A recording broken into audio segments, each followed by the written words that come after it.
Hello, everybody. Welcome to ICC's Game of the Day. I'm Grandmaster Joel Benjamin, and today I have round two of the World Cup final between Peter Svidler and Sergey Karjakin. In game one, Svidler, with the white pieces, played a flank opening, and it worked to perfection, and he scored a victory, jumping out in front. And in a short match, now this final is 4 games, not 2, but still a short match. You really need to get back and try to put up a win as quickly as possible. And Karjakin played with some desperation in this game, as we see towards the end, but unfortunately a little bit too much. But let's get to it. Karjakin opens with his customary e4. And Svidler, who at times has been a Najdorf player and even briefly Karjakin, but double king pawn is his main defense. We have a little bit of an interesting psychological moment around here as Svidler threatens the marshal with castling, and Karjakin allows it. I don't know if he ordinarily does, but given that he's a point behind in the match, he's saying, okay, well, let's maybe take a chance in a wild position. But Svidler decides, no, I'm going to play it close to the vest, and he's been playing this whole tournament in a very savvy way, not trying to do too much, playing very solidly, and just trying to outlast his opponents. So he goes for the Briar defense, regrouping the knight for a more flexible situation where his c-pawn can advance.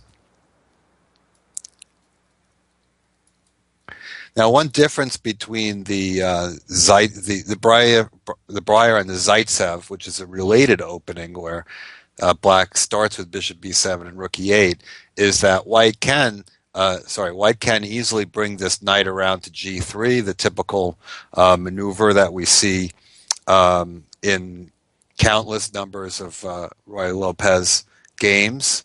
And knight f1 used to be the standard way to play this position, and people still do it. For instance, Anand won a big game against Magnus Carlsen in the Norway tournament earlier this year. But Karjakin goes a different way, and he tends to like this modern way of playing, where white is just making moves on the queen side, trying to prevent black from getting in a quick c5 and with fighting back in the center, and white is just going to develop his pieces, get all his pieces off the back rank, and get ready for a fight in the center. So bishop f8 and bishop d3. So this is kind of key move that by attacking the pawn at b5, white forces c6. And now queen c2. Somewhat more common in this position is to play b3 and put the bishop on b2, and the queen generally comes to c8 later.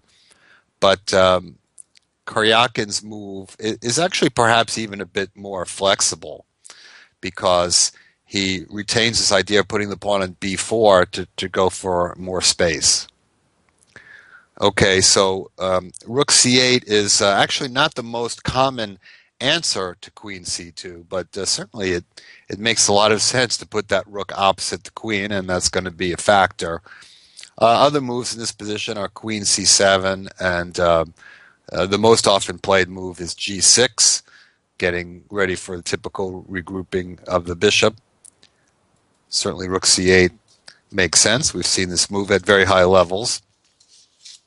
And now, since the rook has moved off of the file, it makes sense for white to make a trade here.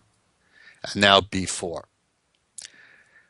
Now, Sergey Karjakin has played this position before, and Svidler certainly could have expected it.